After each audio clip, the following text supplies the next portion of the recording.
제가 런던에 체류할 동안 영어를 배우기 위해 여선생 하나를 정했습니다. 펜크허스트 여성 참정권 운동자 연맹 회원이자 시위 운동 당시 간부였습니다. 그는 이런 말을 했습니다. 여자는 좋은 의복을 입고 맛있는 음식 먹는 것을 절조하여 은행에 저금하라. 이는 여자의 권리를 찾는 제일 도목이 된다. 저는 이 말이 늘 잊히지 않았고 영국 여자들의 성각에 존경하지 않을 수 없었습니다. 나혜석은 1928년 7월 영국으로 여행을 떠났다. 그리고 그해 8월 15일까지 런던에 체류했다. 그녀가 런던에서 펜크허스트 여성 참정권 운동자 연맹회의 일원을 만나 제가 조선의 여권 운동자 시조가 될지 압니까? 라고 선언한 대목을 읽을 때마다 전율을 느낀다. 나혜석이 런던에 도착하기 약 한 달 전인 1928년 6월 영국 여성 참정권 운동을 이끌었던 에멀린 펜크허스트는 세상을 떠났다. 나혜석은 성각자를 직접 만나지는 못했지만 펜크허스트를 깊이 존경했다. 말이 운명을 결정지었던 것일까? 나혜석은 조선의 여권운동자 시조가 된다. 펜크허스트도 자신의 삶을 예언했다. 그녀는 1914년 출간한 자서전 나의 이야기에서 창문을 깨뜨려가면서라도 여성 참정권을 외면하는 정부와 끝까지 싸우겠다는 의지를 밝혔다. 교도소를 수시로 드나들어야 했지만 크게 개의치 않았다. 사실 펜크허스트는 어린 시절 해리엇 비처스토의 톰 아저씨의 오두막을 읽은 순간부터 투쟁이 초래한 파괴의 상흔을 보상하고 치유하는 부드러운 마음씨에 대한 감사를 잊지 않고자 노력했다.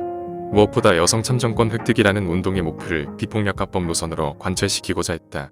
그러던 그녀가 왜 투쟁 방식을 바꾼 것일까? 펜크허스트는 1858년 영국 맨체스터에서 태어났다. 유복하고 지적인 환경에서 자랐다. 어느 날 아버지는 딸이 잠든 줄 알고 그만 혼잣말을 내뱉었다. 얘가 남자애로 태어났으면 좋았을 텐데. 어린 딸은 눈을 감은 채 평소 남녀가 평등하게 참정권을 가져야 한다고 주장했던 아버지의 슬픈 목소리를 그저 듣기만 했다. 남자들은 자신들이 여자보다 우월하다고 생각하고 있음을 알게 되었다. 펜크허스트는 그 생각이 틀렸다는 사실을 반드시 입증하리라 다짐한다. 펜크허스트는 1870년대 초 영국의 어떤 지역보다 활발하게 참정권 운동이 벌어지던 맨체스터를 사랑했다. 당대 최고의 여성 참정권 운동가이자 훌륭한 웅변가로 꼽혔던 예이디아 베터의 연설을 쫓아다니며 들었다.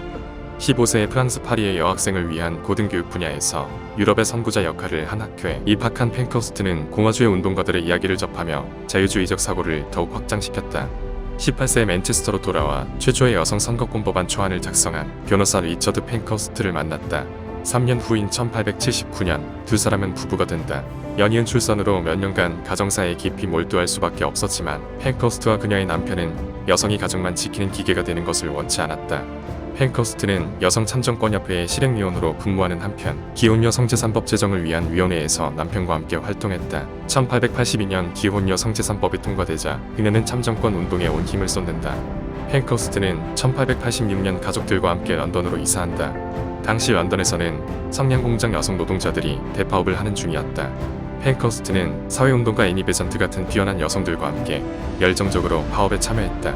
여성 노동자들의 노동 조건은 상당히 개선됐지만 여성 참정권 법안과 관련해서는 별다른 진전이 없었다. 주류 남성 정치인들로부터 그 법안은 미래를 위한 것입니다라는 답변만 돌아왔다. 1893년 맨체스터로 돌아온 펜크허스트는 빈민구제위원회 일을 하며 여성 노동자의 삶의 조건을 조금씩 알게 됐다. 그들이 빈민구호소에 온 것은 그들의 잘못 때문이 아니었습니다. 그들은 단지 저축할 만큼 많은 돈을 벌어본 적이 없었기에 빈민구호소에 온 것이었습니다. 영국 여성 노동자의 평균 임금은 주당 2달러도 되지 않았습니다. 게다가 여성 노동자 대부분은 자신 말고도 다른 사람들을 먹여 살려야 했습니다. 그러니 어떻게 저축을 할 수 있겠습니까? 여성에겐 상원도 하원도 없었기에 참정권 획득이 최우선 과제였다. 1898년 펜크허스트는 남편의 죽음을 겪는다. 가슴이 미어졌지만 슬퍼할 시간조차 허락되지 않았다. 변호사였던 남편이 갑작스럽게 죽었기 때문에 우선 생계를 꾸려가야 했다. 그녀는 빈민구제위원회에서 사임하고 곧바로 출생과 사망을 다루는 맨체스터 등기소에 취직한다. 인구조사 담당관으로 노동계급 지역 출생자와 사망자를 손으로 기록하는 업무를 맡았다. 펜크허스트는 세상이 여성과 아이들을 전혀 존중하지 않는다는 사실을 볼 때마다 새삼 충격을 받았다. 13살 정도 된 여자아이가 자신이 낳은 사생아의 출생신고를 하러 등기소에 오곤 했지만 법은 그녀들의 편이 아니었다. 사생아를 낳은 아주 어린 엄마가 자신의 아이를 방치해 죽게 만든 사건이 일어났고 그 어린 엄마는 살인죄로 기소돼 사형을 선고받았다. 펜크허스트는 다시 여성 참정권 시위 현장으로 향한다. 그 사이 딸들도 엄마와 함께 집회에 참여하는 동지로 훌쩍 자랐다. 저는 무슨 일이 있어도 투표권을 얻을 작정이었습니다. 안타깝게도 오랫동안 여성 참정권 운동은 막다른 골목에 부딪혀 있었다. 팬커스트는 1903년 여성사회정치연합을 설립한다. 여성들의 반응은 폭발적이었다. 의원들도 점차 우호적으로 변모했다. 하지만 압도적 다수의 의원들이 참정권 법안에 찬성한다고 해도 당뇨 11명이 적대적이면 법률로 제정될 수 없었기 때문에 여성사회정치연합의 운동은 답보 상태였다. 결국 1906년 봄 약 30여 명의 여성 참정권 운동가들이 헨리 캠벨 베너먼 수상을 찾아가 직접 법안의 필요성을 호소하기로 한다. 그들은 다운인가 10번지 수상관저 앞에서 참을성 있게 기다렸지만 어서 떠나라는 말만 들었다. 대답을 듣기 위해 문을 세게 두드리자마자 이 여자를 체포하시오라는 명령이 내려졌고 실행됐다.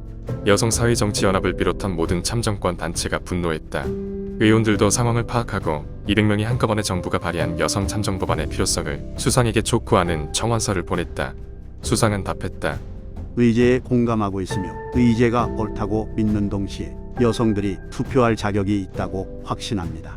그러나 자신의 입장과 달리 강요 몇 명이 여성 참정권 의제에 반대해 제가 아무것도 할 수 없으니 참을성 있게 기다려 주시기 바랍니다. 라고도 말했다. 기득권의 벽은 높고도 견고했다. 그녀는 4년 동안 여성사회정치연합을 이끌면서 기폭력 노선을 철저하게 지켰다.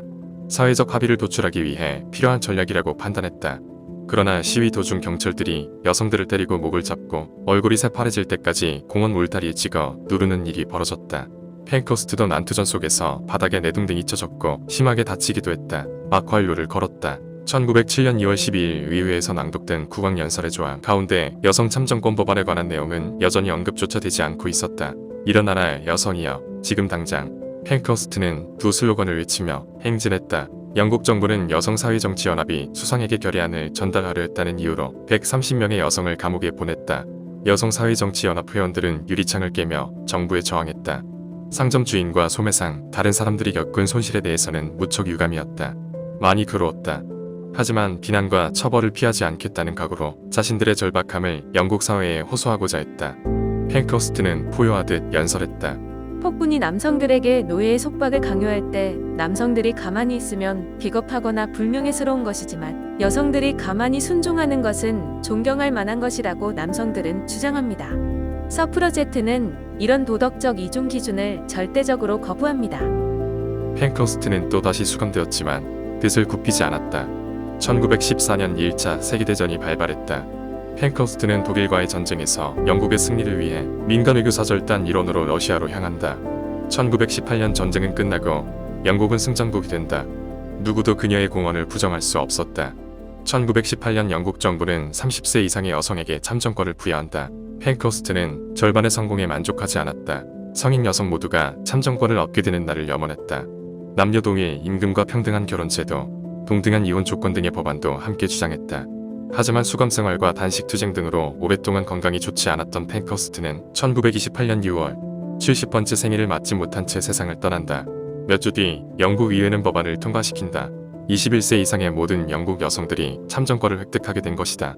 그리고 약 한 달 뒤 식민지 조선의 화가이자 작가였던 나이석이 런던에 도착한다. 여성사회정치연합의 회원은 이제 여성들의 권리를 위해 저금을 할 때라고 나이석에게 조언을 건넸다.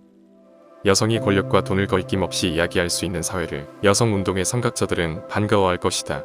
2021년 1월 미국 최초의 여성 부통령으로 취임하게 될 카멀라 해리스 당선자는 승리를 선언하는 축하 행사에서 흰색 정장을 입고 나타났다.